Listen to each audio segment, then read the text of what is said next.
Halo adik-adik, apa kabarnya? Senang sekali jumpa lagi kita hari ini di dalam ibadah sekolah minggu.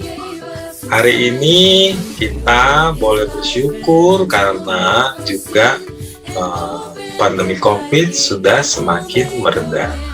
Jadi itu adalah semua berkat penyertaan Tuhan kepada kita.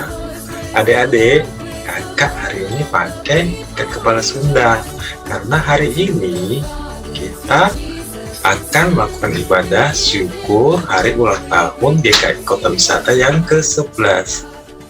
Jadi panitia menggunakan nuansa adat Sunda.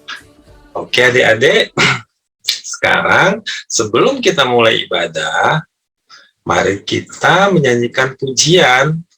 Kita undang Roh Kudus.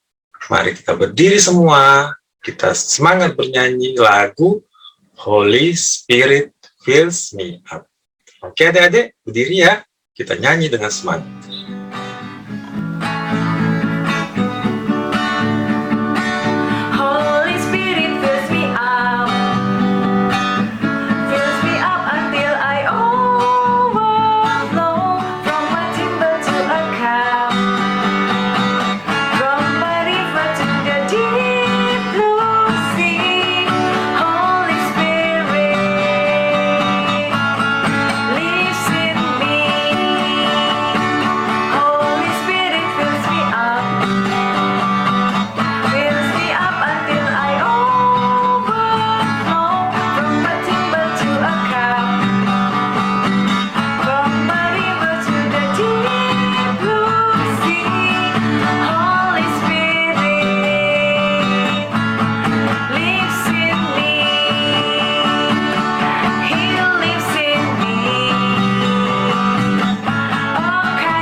Halo adik-adik, selamat pagi, selamat bertemu di pagi hari yang indah ini. Saat ini kita akan memulai sekolah minggu kita ya. Apakah adik-adik sudah siap semua? Kakak-kakak sudah pada siap semua untuk memberikan cerita tentang firman Tuhan dan puji-pujian. Karena kalau pada hari Minggu Tuhan Yesus sangat rindu untuk ketemu dengan adik-adik melalui firman dan puji-pujian. Sebelum kita mulai, yuk kita berdoa, tutup mata, lipat tangan. Tuhan Yesus yang baik, selamat pagi. Terima kasih Tuhan, kalau pagi hari ini kami adik-adik di sini boleh mengikuti sekolah minggu. Tuhan Yesus pimpin adik-adik selama sekolah minggu ini berlangsung supaya dapat mengikuti dengan baik. juga kakak-kakak, guru sekolah minggu yang akan mengajar. Kiranya Tuhan Yesus hadir di tengah-tengah sekolah minggu pada pagi hari ini. Tuhan, kami juga berdoa buat teman-teman kami yang pada saat ini belum sempat mengikuti sekolah minggu. Kiranya Tuhan Yesus juga ada bersama-sama dengan mereka. Kalau ada teman-teman kami yang sakit, kami mohon Tuhan Yesus yang akan menyembuhkannya, supaya minggu depan mereka boleh mengikuti sekolah minggu dengan sukacita. Terima kasih Tuhan Yesus, di dalam nama-Mu kami berdoa dan mengucap syukur. Amin. Adik-adik, tema kita minggu ini adalah belajar untuk membela iman kita di dalam Kristus. Maksudnya bagaimana adik-adik? Jadi membela iman kita itu bukan berarti kita harus berperang ya adik-adik. Justru sebaliknya, karena kita adalah laskar Kristus, kita bukan pasukan menembak. Kita tidak menembaki musuh, tapi justru sebaliknya kita mengasihi musuh kita. Walaupun misalnya suatu saat ada yang membuli kita karena iman kita dalam Kristus, kita tetap membalasnya dengan mengasihi. Oke adik-adik, seperti lagu berikut ini. Saya laskar Kristus itu bukan pasukan berjalan, bukan pasukan berkuda, bukan pasukan menembak. Karena kita adalah laskar Kristus. Oke adik-adik, kita nyanyikan ya pujian.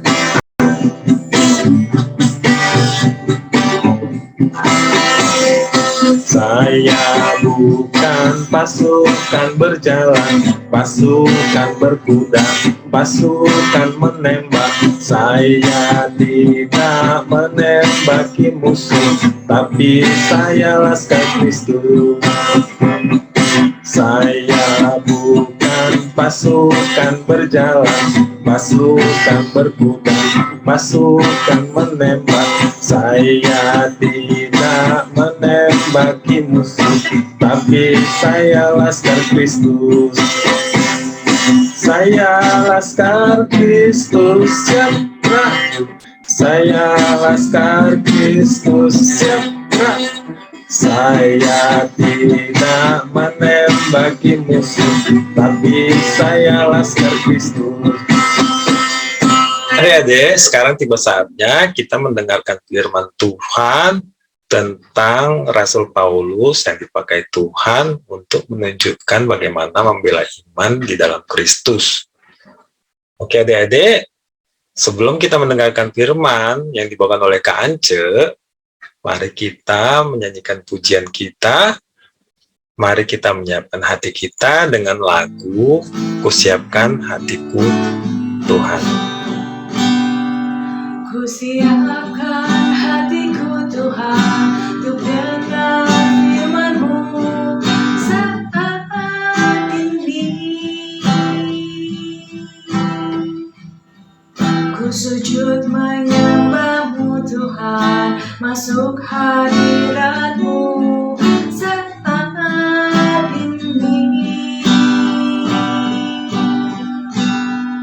Curahkan urapan-Mu Tuhan bagi jemaat-Mu saat ini. Ku siapkan hatiku Tuhan untuk dengar firman-Mu.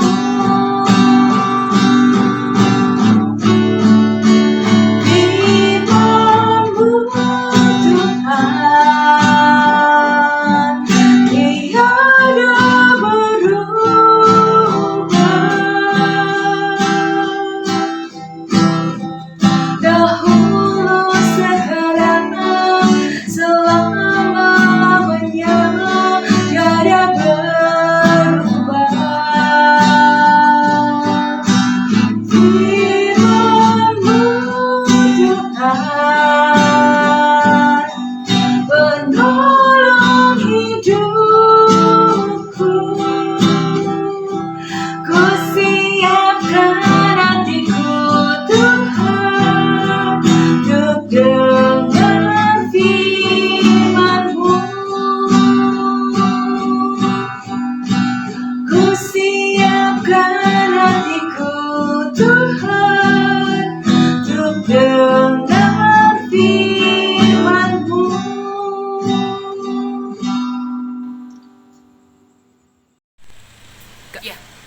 Ya, adik-adik, sekarang kita akan mendengarkan firman Tuhan, dan sebelumnya mari kita berdoa.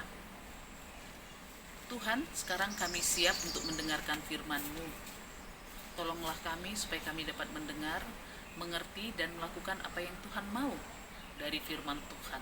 Begitu juga Kak Ance yang akan menyampaikan, tolong dia Tuhan supaya apa yang disampaikan seturut pada kehendak Tuhan. Tuhan yang memampukan. Terima kasih Tuhan, kami siap. Amin. Adik-adik yang dikasihi Tuhan, kalian tetap sehat ya. Pada minggu-minggu kemarin kita sudah banyak belajar tentang pekerjaan dari Rasul Paulus, karya pelayanan Rasul Paulus, dan hari ini kita juga masih belajar dari perjalanan pelayanannya Rasul Paulus, tetapi kali ini temanya adalah belajar untuk membela iman kita dalam Kristus. Belajar untuk membela iman kita dalam Kristus. Tentu yang menjadi dasarnya adalah tetap Alkitab. Adik-adik nanti bisa mempelajari Kisah Para Rasul 24 sampai 26 dan Roma 1 ayat 16. Tapi kita tidak akan bacakan sekarang. Kakak hanya berharap adik-adik fokus pada apa yang kakak akan jelaskan. Adik-adik, kalian tahu siapa Rasul Paulus itu?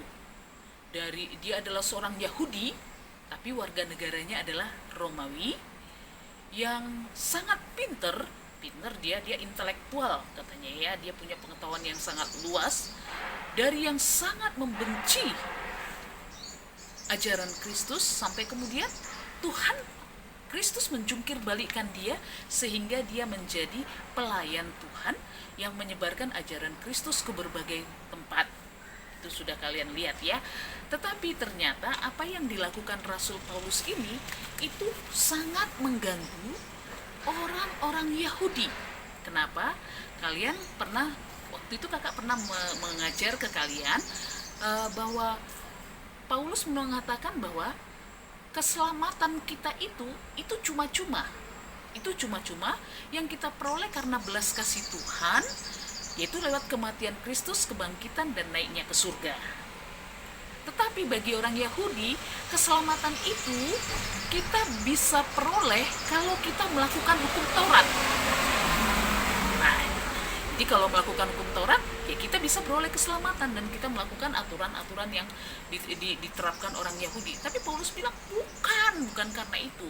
Tetapi kita itu adalah manusia yang memang sudah berdosa, tapi kita dapat anugerah keselamatan secara cuma-cuma dari Allah. Nah, sebagai orang yang sudah beroleh keselamatan, ya kita melakukan hal-hal yang dikehendaki Allah. Intinya apa? Bahwa kita melakukan kasih. Hukum Taurat itu kita kerjakan. Iya, kita kerjakan, itu tidak ditiadakan. Tetapi bukan itu yang membuat kita masuk surga. Bukan itu yang membuat kita selamat. Kita udah diselamatkan, dikasih cuma-cuma, ya kita lakukan yang baik yang menurut Allah berkenan. Nah, karena pengajaran-pengajarannya Rasul Paulus itu makin bikin orang-orang Yahudi itu sengit, marah mereka. Ketika mereka dipenuhi amarah itu, maka yang terpikir bagaimana membungkam, bagaimana menghabisi Rasul Paulus. Nah, lalu ketika Paulus datang beribadah ke dalam bait suci itu, disitulah mereka tidak bisa lagi menahan amarahnya dan mereka menangkap Paulus. Nah, itu pemerintah Romawi, prajurit-prajurit Romawi, kepala pasukan mendengar bahwa di sana ada keributan, ada kejadian seperti itu. Lalu ketika datang dilihat memang Paulus di situ sudah dibabak belurin sama mereka ya, sudah dihajar. Lalu kemudian ditolong sama dia, dibawa pergi, ditanyai seperti itu. Tapi mereka tidak menemukan bahwa Paulus itu melakukan kesalahan, dan Paulus juga menjelaskan, aku datang beribadah baik-baik, kau tahu di situ aku tidak melakukan kesalahan apapun, tidak mancing-mancing cari perkara gitu loh. Ya mereka aja yang udah memang emosi, kira-kira begitu. Akhirnya si kepala pasukan ini pun tidak menemukan kesalahannya gitu loh. Tetapi memang mereka agak takut dengan orang Yahudi ini, sehingga si Paulus itu ditahan lebih dulu, lalu kemudian mereka bermaksud untuk menyiksa itu Rasul Paulusnya. Tapi kemudian Paulus bilang, loh, kok kalian mau menyiksa aku seperti itu? Aku ini bukan hanya orang Yahudi, tapi warga negaraku Romawi loh. Nah, akhirnya gara-gara itu dia diselamatkan karena kewarganegaraannya itu dia tidak jadi disesah. Tapi kemudian dia dibawa ke Kaisaria, kalau nggak salah ya, Kaisaria ya, dibawa ke situ. Lalu di situ pada saat itu yang menjadi gubernurnya itu Felix, namanya Felix. Nah, si Felix ini juga nanya, kau melakukan kesalahan apa? Kurang lebih seperti itu. Aku nggak melakukan kesalahan apa-apa, digituin sama si Paulusnya. Paulus membela dirinya, aku nggak melakukan apa-apa. Bahkan kau tahu aku ini siapa? Aku ini orang Yahudi, katanya. Aku ini Yahudi. Aku ini orang dulu yang juga sangat membenci Kristus. Bahkan aku yang mengejar-ngejar semua pengikut jalan Tuhan itu, katanya. Tapi kemudian semua orang juga tahu, banyak yang menjadi saksinya bagaimana Tuhan kemudian mengubah aku sehingga memakai aku untuk memperluas pengajarannya, mengajarkan ajaran kasihnya, mengajarkan apa tentang keselamatan yang menurut Tuhan itu. Nah, itu yang mereka nggak bisa terima, mungkin seperti itu dia bilang. Begitulah si Felix. Felix pun tidak menemukan kesalahannya, tapi karena dia agak takut nih sama bangsa Yahudi itu, lalu kemudian dia menahan Paulusnya lagi. Dia tahan Paulusnya, ya dia berharap Paulus ini baik-baikin gue deh, dia ngasih sesuatu deh untuk gue. Tidak, sampai itu kalau nggak salah sekitar 2 tahun, gubernurnya sudah berganti kepada siapa? Festus. Jadi dari Felix ke Festus. Pun ketika Festus ini menyelidiki lagi, memang tidak diketemukan gitu loh, tidak diketemukan apa yang menjadi kesalahan si Paulus ini. Lalu akhirnya udah kalau begini banding gitu ya, banding itu ke siapa? Ke Kaisar. Kaisar tuh ya seperti raja gitu loh. Nah, siapa? Agripa. Lalu Agripa itu datang si Agripa itu. Kemudian juga dia bilang, udahlah kau punya kesalahan apa? Aku nggak punya salah apa-apa, raja. Dia bilang begitu.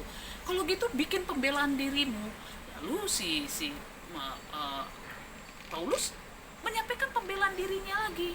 Raja pun mendengar, orang-orang Yahudi itu pun tahu kok aku ini dulu orang Yahudi gitu loh, yang sangat memegang Taurat Musa gitu loh. Bahkan aku yang paling mengejar-ngejar, katanya aku sangat benci sama Kristus. Dia bilang, aku mengejar-ngejar anak apa ya, pengikut-pengikutnya, menganiaya mereka. Itu kulakukan semua katanya. Tetapi kalian juga tahu ketika aku mau ke Damsyik gitu loh, ketika aku mau mengejar-ngejar itu pengikut-pengikut Kristus, pengikut jalan-jalan Tuhan itu katanya. Lalu Tuhan mengubah aku di situ. Ada cahaya yang besar sekali, yang terang sekali yang menyelimuti aku. Lalu kemudian orang-orang melihat cahaya itu, tapi mereka tidak mendengar suara yang kudengar. Dan aku tanya, itu kau Tuhan? Gitu. Ya, ini aku Kristus yang kau aniaya. Kau mau apa? Aku kan bertanya begitu. Lalu dia bilang, iya, akulah yang kau aniaya. Aku akan memakai kau justru untuk menyampaikan ajaran-ajaranku itu, menyampaikan berita keselamatan itu, pengajaran tentang keselamatan itu, kurang lebih seperti itu. Lalu karena dia memang sudah kena cahaya yang begitu terang itu, dia tidak bisa melihat. Udah, terus kau mau akunya gimana? Tunggu, nanti akan ada yang menuntun kau. Lalu yang kita tahu ada Ananias, seorang yang saleh itu, menuntun dia sampai ke rumahnya, ke satu tempat, dan di situ dia baru bisa melihat kembali. Jadi kau melihat sebenarnya bahwa itu aslinya orang Yahudi kok gitu loh. Tapi aku orang Yahudi yang sudah Tuhan rubahkan. Nah, adik-adik,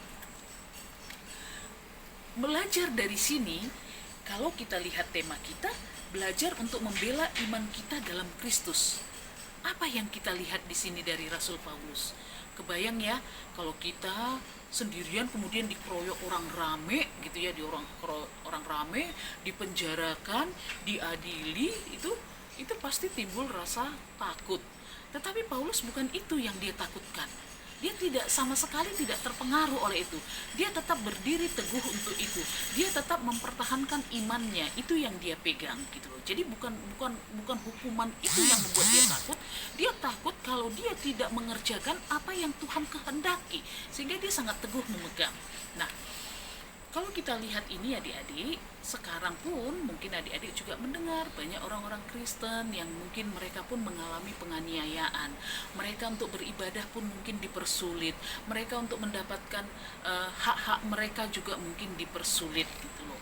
Tapi dari Rasul Paulus ini kita mau belajar bahwa kalau karena keyakinan kita, karena iman percaya kita kepada Allah, kemudian kita menghadapi masalah, satu hal yang satu hal yang harus kita pegang itu adalah kita tidak perlu takut. Kita tetap bersandar kepada Allah. Kita tidak pernah tahu bagaimana cara Allah menolong kita, tetapi kita percaya Allah menolong kita. Bagaimana cara Allah menolong kita, kita tidak tahu. Yang kita tahu, kita percaya adalah kita menaruh percaya kita kepada Allah, bahwa Allah akan menyertai kita, apapun itu. Seperti yang dilakukan oleh Paulus ini. Jadi adik-adik, mungkin kalian juga di sekolah atau dengan teman-teman kalian mungkin kadang-kala, wah itu orang Kristen, mendapat mungkin perlakuan gak enak gitu ya. Mungkin kalian dijauhi, tetapi apapun itu tidak akan mengubah kecintaan kalian kepada Kristus. Kalian tetap akan menjadi anak-anak Kristus yang mengasihi Kristus, yang menaruh percayanya kepada Kristus, yang menaruh pengharapannya kepada Kristus, yang memegang keyakinannya bahwa Kristus yang akan terus menolong dan memimpin kalian dimanapun kalian, kapanpun. Baik sekarang kalian masih kanak-kanak, nanti kalian tumbuh remaja, kalian tumbuh dewasa, mungkin kalian akan menghadapi seperti itu.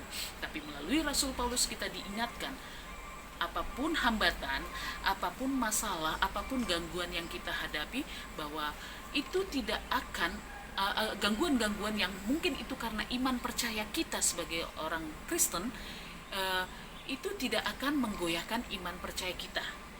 Meski kita berat menghadapinya, mungkin mesti kita mungkin takut gitu ya, tapi satu hal itu adalah bahwa iman percaya kita tidak akan terganggu karena itu. Maka kita boleh terus mengingat bagaimana Paulus dengan teguhnya dia membela imannya.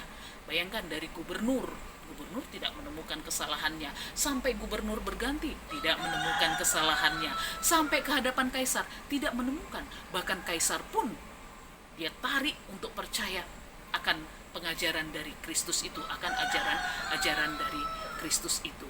Nah adik-adik, mungkin kita sekarang tidak sedang menghadapi itu, tapi mungkin ada orang-orang di tempat yang lain sana yang mungkin untuk beribadah, untuk membaca Alkitab, takut gitu ya, mungkin mereka tidak diberikan kebebasan untuk itu gitu. Nah kalian juga punya kesempatan untuk menolong orang-orang seperti itu. Melalui apa?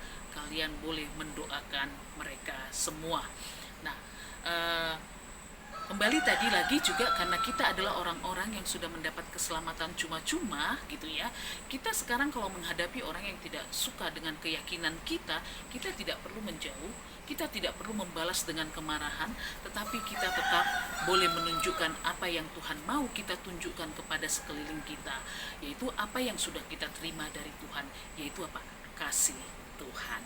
Oke adik-adik, belajar untuk membela iman kita di dalam Kristus, artinya sampai kapanpun kita tetap berpegang teguh pada kepercayaan kita, pada keyakinan kita, pada pengharapan kita kepada Yesus Kristus. Tuhan memberkati kita semua. Selamat siang, selamat hari Minggu. Tuhan menyertai adik-adik sekalian. Mari kita berdoa. Terima kasih Tuhan, kami bersyukur hari ini kami boleh belajar dari keteladanan Paulus yang memegang teguh iman percayanya meskipun dia harus menghadapi ketidaksukaan, siksaan dari orang-orang Yahudi Tuhan. Begitu juga kami Tuhan, anak-anak-Mu yang masih kecil ini Tuhan, kami akan terus bertumbuh Tuhan. Biarlah juga Tuhan iman percaya kami ikut bertumbuh, iman percaya pengharapan kami kepada Tuhan yang terus menolong, memimpin kami, sehingga kami menjadi anak-anak yang terus dimenangkan oleh iman percaya kami kepada Tuhan. Terima kasih Tuhan, inilah doa kami di dalam Kristus Yesus kami naikkan. Amin. Nah, sekarang kita masuk ayat hafalan. Ayatnya sangat menarik, tapi sebenarnya semua ayat Alkitab itu menarik ya. Kita akan ambil dari kitab Petrus, tepatnya 1 Petrus 3 ayat 15. 1 Petrus 3 ayat 15. Adik-adik boleh membuka Alkitabnya juga. Kita sama-sama membaca dan mudah-mudahan kalian juga bisa menghafalkannya. 1 Petrus 3 ayat 15. Tapi kuduskanlah Kristus di dalam hatimu sebagai Tuhan, dan siap sedialah pada segala waktu untuk memberi pertanggungan jawab kepada tiap-tiap orang yang meminta pertanggungan jawab dari kamu tentang pengharapan yang ada padamu. Tetapi haruslah dengan lemah lembut dan hormat. 1 Petrus 3 ayat 15. Tapi kuduskanlah Kristus di dalam hatimu sebagai Tuhan, dan siap sedialah pada segala waktu untuk memberi pertanggungan jawab kepada tiap-tiap orang yang meminta pertanggungan jawab dari kamu tentang pengharapan yang ada padamu, tapi haruslah dengan lemah lembut dan hormat. Adik-adik, jadi bagaimana tadi sudah mendengarkan firman ya mengenai mengenai bagaimana membela iman kita dalam Kristus ya. Sebenarnya ini dari kisah Paulus ya. Nah, sekarang kita coba refresh lagi apa yang sudah diajarkan tadi dengan mengisi titik-titik yang ada di layar sebelah kakak ya, layar sebelah sini. Yang pertama, mengapa Paulus diadili? Diambil dari Kisah Para Rasul 23 ayat 6. Ya. Kakak baca ya. Dan karena ia tahu bahwa sebagian dari mereka itu termasuk golongan orang Saduki dan sebagian termasuk golongan orang Farisi. Paulus ini ceritanya. Ia berseru dalam mahkamah agama itu. Katanya, "Hai saudara-saudaraku, aku adalah orang Farisi, keturunan orang Farisi.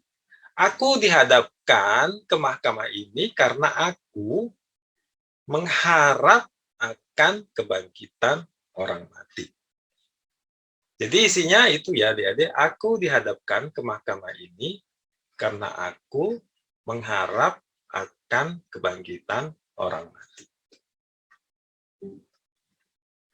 Oke, yang kedua, apa yang Paulus beritakan?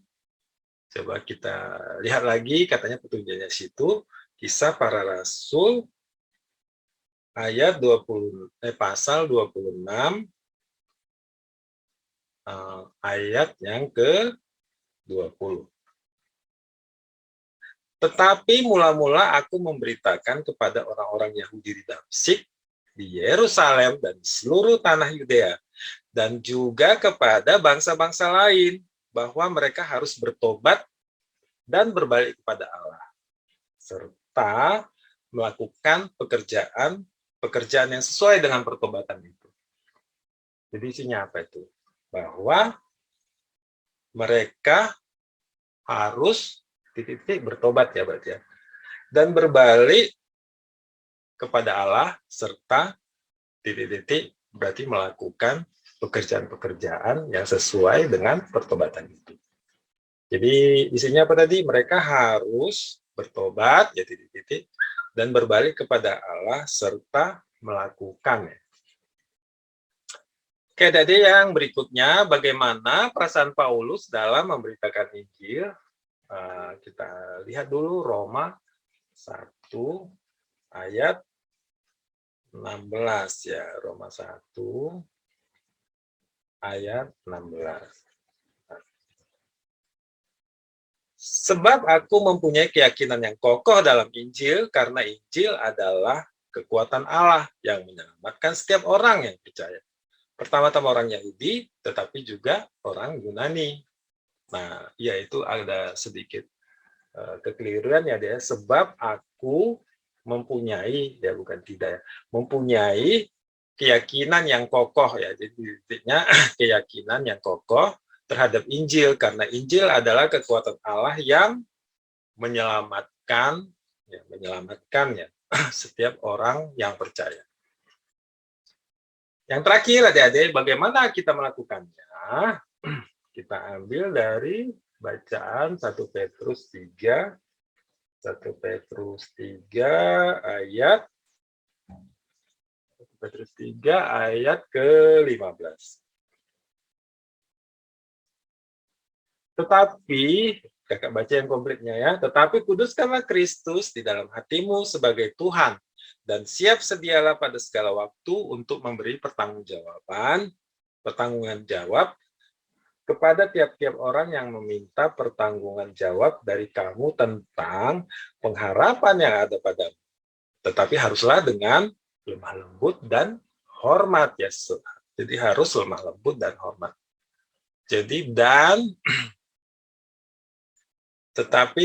siap sedialah. Jadi siap sedialah pada segala waktu untuk memberi pertanggungan jawab kepada tiap-tiap orang yang meminta pertanggungan jawab dari kamu tentang pengharapan yang ada padamu. Tetapi haruslah dengan apa? Dengan lemah lembut dan hormat. Oke adik-adik, itu ya aktivitas kita hari ini. Adik-adik, kita mau mengumpulkan persembahan. Adik-adik bisa minta tolong mama dan papa ya untuk mentransfer persembahan ke rekening ini. Nah, sambil kita mengumpulkan persembahan, kita mau bernyanyi Betapa Hatiku. Yuk Kak Todo.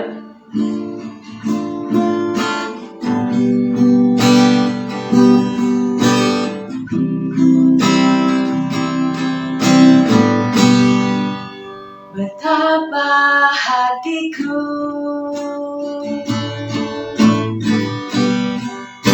berterima kasih Tuhan, Kau mengasihiku,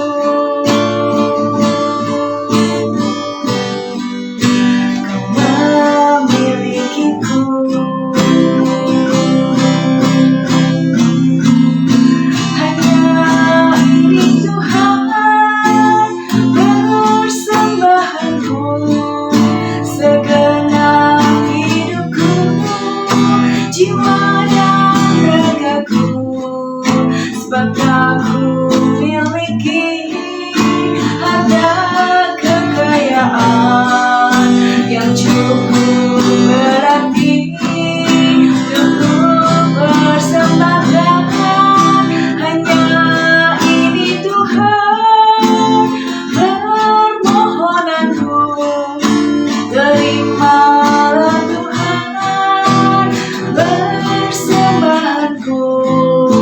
Pakailah hidupku sebagai Allahku seumur hidupku. Adik-adik, kita sudah menyampaikan persembahan kita. Mari kita mendoakan persembahan. Tuhan Allah Bapa kami yang kami sembah hanya di dalam nama Anak Tuhan Yesus Kristus. Terima kasih Tuhan, kami sudah menyampaikan persembahan kami. Kiranya Kau berkati persembahan ini Bapa, sehingga boleh digunakan dengan sepenuhnya untuk kemuliaan nama-Mu saja. Berkati tangan-tangan yang mengelolanya, sehingga semuanya bisa berjalan sesuai dengan kehendak-Mu. Terima kasih Tuhan, ampunkan segala dosa dan kesalahan kami. Kami serahkan doa dan ucapan syukur kami hanya di dalam nama Anak-Mu Tuhan Yesus Kristus. Amin. Adik-adik, sekarang kita sudah tiba di akhir ibadah kita. Jadi kakak ingin menyampaikan lagi fokus pelajaran kita hari ini ya. Pertama, mempelajari arti membela iman kita kepada Kristus. Kemudian yang kedua, kita berdoa, memohon keberanian, artinya memohon keberanian saat hal itu sulit dilakukan. Jadi ya ketika kita misalnya iman kita dibully atau bagaimana begitu kan, kita berdoa mohon keberanian, Tuhan tolong Tuhan. Kemudian yang terakhir adalah berdoa bagi orang-orang Kristen yang dianiaya karena iman mereka. Jadi adik itu fokus pelajaran kita hari ini. Nah sebelumnya kita mari naikkan pujian, kita bangkit berdiri, kita menyanyikan pujian lagi yang tadi adik-adik, Paskah Kristus.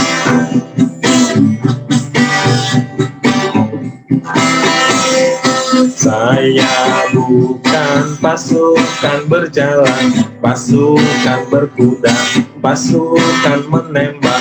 Saya tidak menembaki musuh, tapi saya laskar Kristus. Saya bukan pasukan berjalan, pasukan berkuda, pasukan menembak. Saya tidak menembaki musuh, tapi saya laskar Kristus. Saya Laskar Kristus siap gerak. Saya Laskar Kristus siap gerak. Saya tidak menembaki musuh, tapi saya Laskar Kristus. Ibadah kita akan segera berakhir adik-adik. Mari sama-sama kita menutup mata, kita berdoa. Terima kasih Tuhan, Engkau Allah yang sudah menyertai persekutuan kami, ibadah kami pada hari ini dari awal, pertengahan hingga akhir. Biarlah Tuhan, Engkau boleh bersuka cita dengan ibadah kami ini, dan kami boleh diberkati juga di dalam ibadah yang sudah kami lakukan ini. Tuhan, sepekan ke depan kami akan beraktivitas, tangan Tuhanlah yang menolong kami, yang juga menjumpakan kami pada ibadah selanjutnya Tuhan. Jadikanlah kami tetap menjadi anak-anak yang berpegang teguh pada iman percaya kami kepada Kristus. Terima kasih Tuhan, inilah doa kami yang kami naikkan dan akan kami tutup dengan doa yang Tuhan sudah ajarkan. Bapa kami yang di surga, dikuduskanlah namamu, datanglah kerajaanmu, jadilah kehendak-mu di bumi seperti di surga. Berilah kami pada hari ini makanan kami yang secukupnya, dan ampunilah kami akan kesalahan kami, seperti kami juga mengampuni orang yang bersalah kepada kami. Dan janganlah membawa kami ke dalam pencobaan, tetapi lepaskanlah kami dari yang jahat, karena Engkau yang punya kerajaan, dan kuasa, dan kemuliaan sampai selama-lamanya. Amin. Adik-adik, sekolah minggu kita telah berakhir. Sampai jumpa minggu depan. Tetaplah menjadi anak-anak yang berpegang teguh iman